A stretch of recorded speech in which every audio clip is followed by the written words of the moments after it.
Ուզում եմ մի երկու խոսքով անդրադառնամ, թե ինչու քաղաքացիական պայմանագիր կուսակցությունը Գյումրու ընտրություններում պարտվեց։ Շատ են խոսակցությունները ժողովրդի կողմից, որ տարբեր վարկածներ կան, բայց ես կբերեմ իմ վարկածները։ Նախ տեխնազուի խնդիրներ։ Ընտրվել է շատ չանցողիկ տեխնազու։ Երկրորդ, ես մենակ մի բան եմ չհասկացա, թե ինչի երբ որ կուզենայիք գրել, Դավիթ Արուշանյանին բերեիք տնեիք, որպես համայնքապետի տեխնազու Սարիկ Մինասյանին տանեիք մարզպետ։ Մարզպետի գործն ավելի նոմենկլատուրնի հետ խտային է, Սարիկ Մինասյանը բավականին այդտեղ հաջողված կլիներ, իսկ Արուշանյան Դավիթին բերեիք որպես Գյումրու համայնքապետ։ Այստեղ նորից կուկանք կայնինք Նիկոլ Փաշինյանի կադրային քաղաքականությամբ։ Այստեղ էլ պարզ կդառնա, որ Նիկոլ Փաշինյանի կադրային քաղաքականությունը ճիշտ չէ։ Բայց այստեղ բերեք չշտաբենք Նիկոլ Փաշինյանին մեղադրել, բերեք հասկանանք, թե ինչ է կատարվում։ Նախ ՔՊ-ի թևը Գյումրիում բաժանված է 3 մասի։ Ամեն մեկը մի ինֆորմացիա է տանում տալիս վարչապետին։ Մեկն ասած 80%, մեկը 40, մեկը 60, то есть Նիկոլ Փաշինյանին խաբելը նորմալ է, ինքը չի ներվի դորից։ Հիմա թե սա բիանտունեն ասես վիրավորանք, ես չգիտեմ, ընդունենք, բայց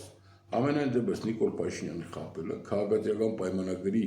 Գյումրու թևի համար նորմալ երևույթ է։ Խաբենք սաղ։ Երկրորդը շատ սխալ էր Երևանից այդպիսի տեսանտ բերել այստեղ իջեցնել, Քնարիկ Հարությունյանը գրառում ուներ, որ այ տեսեք տարին մի անգամ Գյումրի կուկան եկել են համայնքապետ դառնան, Քնարիկ Հարությունյանի քաղաք գրեթե մարդ չի ճանաչել, ու բերել նմանատիպ տեսանտ լցնել քաղաքի վրան, վիրավորելով մյուս ընդդիմադիր գործիչներին, մյուս թևերին, չգիտեմ, պիտակավորելով, վիրավորելով շատ սխալ էր։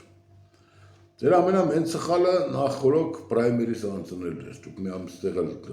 լավ գործերեցիք ձայն, որտեղ շատ մարդիկ ովքեր պրայմերիսին էին մասնակցել քաղաքացիական պայմանագրի անդամն ու հետևորդներից, իրանք չգնացին ընդրության, ասեն մենք այն վաղ ցելը տվել ենք։ Սա էլ էր պրոբլեմ։ Հետո հին թեզերն առաջ բերելը, կուկա հետ կրիմինալը, կուկա հետ սիկ, մի օր մեխելացի մարդու հետ նստած ենք, սա գիտես իրանք ավելի շատ ցեն կտանեն, եթե Սարիկը ընդհանրապես չմասնակցեր։ Այսինքն, ասա Սարիկը պետք է նստի իր կաբինետը, ասես Քարոզ Արշավ չեմ մենը, ես իմ առօրյա գործերով կզբաղվեմ։ Դա իրանք ավելի շատ ցեն կտանեն։ Ու սա ճիշտ ճշմարտությունն էր։ Սարիկ Մինասյանը կնստի իր կաբինետը, ընդունելություն կներ, ժողովուրդը կլսեր, ժողովուրդին կերտար կտեսներ, ավելի մեծ ու ավելի հետաքրքիր Քարոզ Արշավ կլիներ, քան կինո օկտեմբեր վերցնել Կաբել Արմանի հետ Սարիկին, ոչմ դուք ինքներդ վարի տվեցիք, բայց էլի կրկնվեմ, ես տեղ ավելի շատ կմտածեմ, որ Նիկոլ Փաշինյանը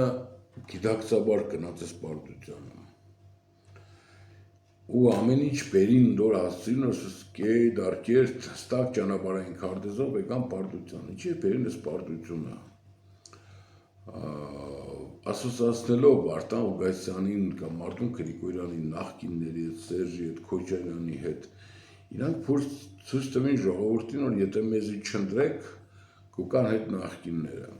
Հույս ունենալով, որ Վարդան Ղուկասյանն եղնի, նորից պետք է եղնեն ինչ-որ գրագործներ, նորից պետք է ինչ-որ բաներ ստեղծվի, որ իրանք հետագայում պետք է օգտագործեն 26 թվականի Քարոզ Արշավի ժամանակ։ Տեսեք, իրանք 5 գործերով Վարդան Ղուկասյանին չեն կալանավորել։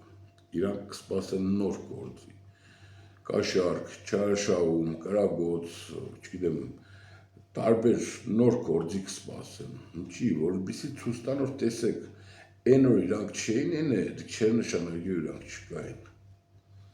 Սա ավելի շատ նման է, նման գծած խաղի ու բերին նրան հասցրին, որ ժողովրդին ցույց տան, որ եթե չեք ընտրել մեզի, կուկան ես մարդիկ հետ, կուկան ես պարկերով, կուկան։ Նրանց որ ես համոզված եմ, որ Վարդան Ղուկասյանը բավականին հասկանում է, թե ինչու մեջ ու մտ է, հիմա կխոսամ նաև ընդդիմության խնդրից, ընդդիմության հարցերից, եւ առիթ չի տա այս իշխանությանը իր ֆակտորը օգտագործելով կա նոր իշխանության, չնայած որ գիտեմ որ շատ բարդ է լինելու